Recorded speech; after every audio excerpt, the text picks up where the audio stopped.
धन्यवाद कांबळे साहेबांसाठी जोरदार टाळ्या झाल्या पाहिजेत. आणि त्यानंतर लगेचच अंबादासजी आहिरे यांना मी विनंती करेन की त्यांनी आपलं मनोगत थोडक्यात व्यक्त करावं.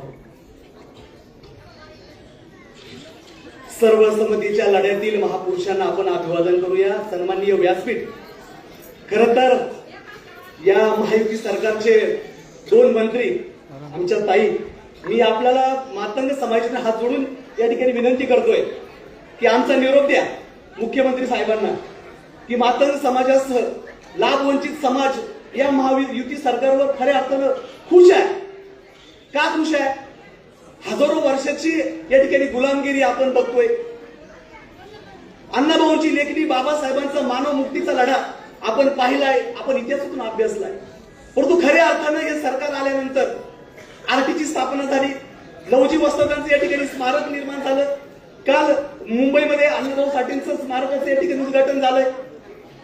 आरटीची स्थापना झाली. या नाशिकची एक लेख मातंग समाजाची पहिली IAS झाली. जोरदार टाळ्या वाजवा.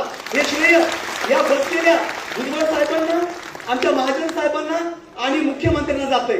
मित्रांनो, मातंग समाजाला एक इतिहास आहे. मातंग समाज कधी देशाच्या विरोधात गेला नाही.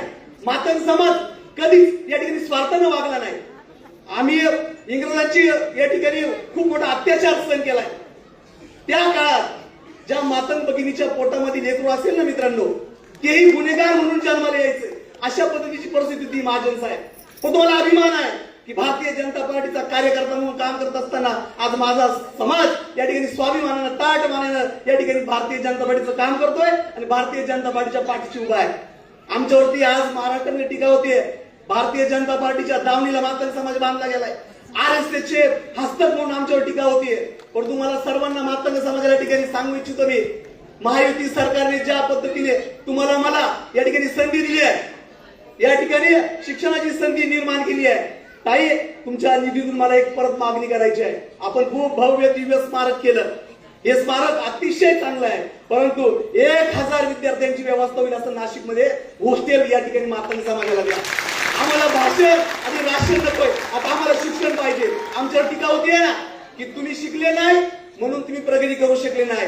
अबकड आरक्षण वर्गीकरणामध्ये या ठिकाणी आदरणीय फडणवीस साहेब ज्या त्वेषेने मातंग समाजाचा सर्व लाभ वंचित समाजासाठी लढताय, मतांची त्या ठिकाणी विचार करत नाही. कुणाचं मत पडेल, कुणाचं नाही पडणार. मित्रांनो, टीका होईल, टिप्पणी होईल, परंतु खऱ्या माणसाच्या पाठीशी उभे राहा. आपल्याला प्रत्येक वेळा सांगण्यात आलंय की कोणती विचारधारा आपल्या बरोबर आहे, कोणती विचारधारा आपल्यापासून दूर आहे. भाजपची विचारधारा मातंग समाजाला भुजबळ साहेब कायम सांगण्यात आलंय की ही विचारधारा तुमची नाही. परंतु मी हात जोडून विनंती करतो, ज्या विचारधारेने तुम्हाला मला जगण्याचा अधिकार दिलाय, राजकारणात संधी दिलीये, शिक्षणात संधी दिलीये, ज्या विचारधारेने आपले अनेक विद्यार्थी या ठिकाणी शिक्षण घेतील, पुढे त्यांचा विकास साधतील.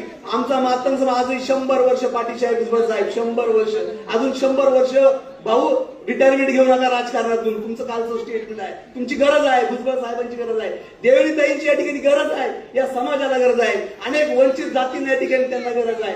तर माझी एकच विनंती आहे, आम्हाला हॉस्टेलची या ठिकाणी व्यवस्था करा. महापौर साहेब, मला मी विनंती करतोय, कारण एखादा अंबादास साहेब त्वेषेने समाजाचं मांडू शकतो, कोणी मांडायला या आधी भुजबळ साहेब, महाजन साहेब कोणी नव्हतं मांडायला.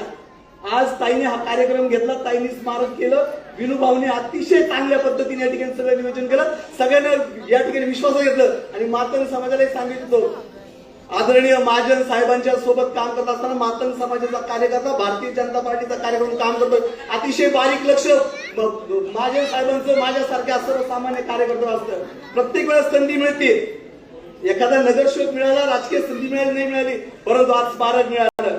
या ठिकाणी कुंभमेळ्याचं काम होत असताना सुरुवात जर अण्णाभाऊंच्या साहित्यातून, संस्कृतीच्या विचारातून होत असेल, तर मी तर म्हणतो ना, ज्या ठिकाणी मांगाची सुरुवात होते त्या ठिकाणी सर्व शगुन एकदम चांगले असतात, त्यांची सुरुवात असते. आणि कुंभमेळ्याची सुरुवात मला वाटतं या ठिकाणी अण्णाभाऊंच्या या स्मारकाच्या वतीने झालाय. मित्रांनो, सर्व मातंग समाजाचे वातावरण कोणी किती बिघडवो, किती खराब करो, अबकड आरक्षण वर्गीकरणाचा प्रश्न हा संविधानिक प्रश्न आहे. तो प्रश्न बाबासाहेबांनी दिलेल्या घटनेचा प्रश्न आहे. तो प्रश्न या ठिकाणी न्यायालयाचा आहे, तो प्रश्न सरकारचा आहे. त्यामुळे कोणतीही टीका टिप्पणी करू नका. कोणत्याही महापुरुषावरती आपण कधीच कुठल्याही प्रकारे वाईट बोलायचं नाही. आणि जो बोलेल, मातंग समाजाकडे स्किल आहे की शेती